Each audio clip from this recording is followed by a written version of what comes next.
remember yesterday, hi, by the way. So remember yesterday I said the thing about me, or the difference with me, is that when I do what I'm doing, I do it like I'm doing it for TV. And then I sometimes say things like, other times I'll be clapping my hand for myself. But then I'm doing it like I'm doing it for TV because one day I suppose I see myself somewhere on TV. Maybe. I think so. But yeah. So, okay. The thing is, today, what I wanted to talk about is how can we raise our kids with this subject of wealth, money, not necessarily wealth, right? Let's just talk about money, right? How can we raise them with a wealthy mindset? Now I'm going to speak for myself personally, and then I will have a suggestion afterwards on how we can possibly do this from a positive perspective. Now, I'm very hell-bent on positive parenting, right? I believe that positive parenting, it has a huge effect on our kids, right?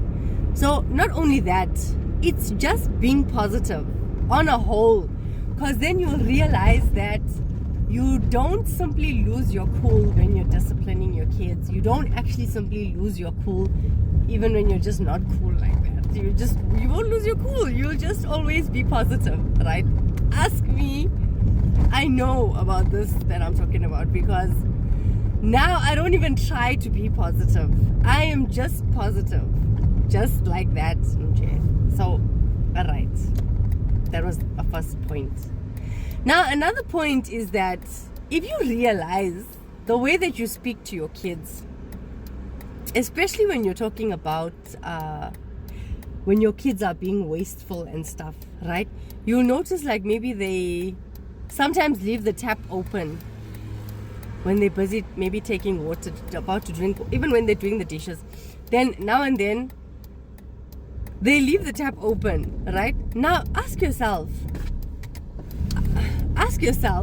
how do you tell them you're wasting water without saying you're wasting water? Because you don't want them to now know that once you say you are wasting water, they're gonna think, I'm living in poverty, or they grow up with that mindset, because it starts from there. The minute you say you are wasting something, oh, you are wasting water, oh, you are wasting your food, now automatically to them, subconsciously, it means there is a lack thereof, right? This is why I am bringing this to your attention, to say, you know what, let us stop saying you are wasting water. Instead of saying, hey, you are wasting water, rather just say, you know what, the appropriate way to close the tap is like this.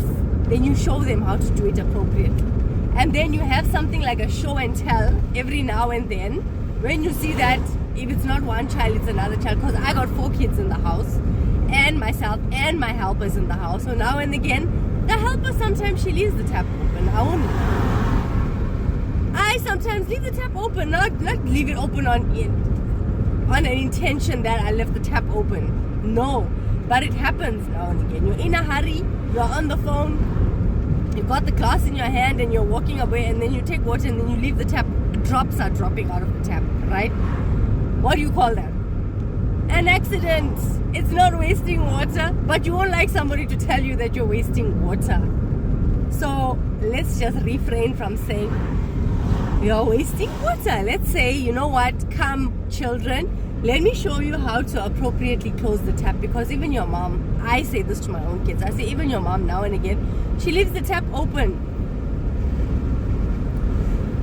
So okay, that's one thing when you are saying something related to don't waste a thing, right? Anything that you are about to say, oh, so you are wasting that, don't say you are wasting it. Just say, you know what, my child, come, let me show you how to use this thing appropriately. Then that way the tap doesn't leak. Because you know what, this thing of growing up with a poverty mindset and Now I know Joe Dispenza and I know what he speaks about, the neuroplasticity, rewiring the brain. I believe in all of those things. I've done all of those things because I have self-healed, right, myself from asthma. Let's start there. Asthma. They told me I got asthma when I quit smoking, right? I didn't believe them because I already knew my mother had asthma and I have a high risk of getting asthma. You know what I did? I used to have the pump, but then not intentionally to have it because they told me they have to put this thing on chronic medication. So I have to have it all the time. I don't like to get used to this thing of saying I have to have a thing all the time. I just want to show you my lip. My lip. It's in this very old container now. You see this lip stick stuff. I made it myself. I cooked it myself. When I was living in Mpumalanga, that was many years ago, I cooked it myself, guys, on the stove, right? I found the ingredients and I cooked it. When I get home on another video, I'm going to take a video of it. I'm going to show you. I cooked it. I still have it in a glass bottle in the fridge. Every time I run out of it, then I do go to the refrigerator and then I take the stick and then I put some again inside this very lip container. The reason I'm saying that is because I don't dream about telling myself that something's gonna run out or something, like when you buy it from the shop it's gonna run out. Like now with the asthma medication, you have it but it's limited because when it runs out it has 30 inhales. It's a powder, you twist it, then the powder comes out, then you inhale it, right? It only has 30 puffs. That means it only lasts for 30 days. After 30 days, you must do what? You must go get another one, and this thing was like 500 rand. So I'm not saying I'm complaining about the price. What I'm saying is I'm not prepared to mentally slave myself and tell myself, you know what, I'm going to need this thing, and when I run out, you are going to get more sick when you start telling yourself stuff like that. So I never did that to myself. Same thing with cancer. Cancer, my mom, she died of cancer in her stomach, so they said, right? I don't believe she died of the cancer. I believe she died of the treatment because of her age and she had other ailments. And please forgive me, I don't have any qualifications in being a doctor or a psychologist or anything of that sort, but my experience has taught me everything that I know, and I don't need to be certified at being who I am. I'm already certified, right, at being Rizwana Matibedi. So I don't need anybody to tell me, hey, you are not certified in this field, you can't just make this judgment. I was there when my mother was sick. I was there when she died. I was there with her going through her treatment. I had cancer and I told her, Mommy, don't go for the treatment because they are going to pump you up with the treatment. I can help you with a life-changing event, help you to change your lifestyle, change your diet, change what you are eating, change the way you are eating it. And I can also teach you how to do some simple exercises that can help your body to sort of deactivate those cancer cells. Because obviously cancer, it's also a mental thing. Let me tell you something. It's all mental. It is psychological. There are underlying factors like what you eat, how you eat it, the fact that you are not exercising. There are a lot of things that carry weight when it comes to this thing, right? So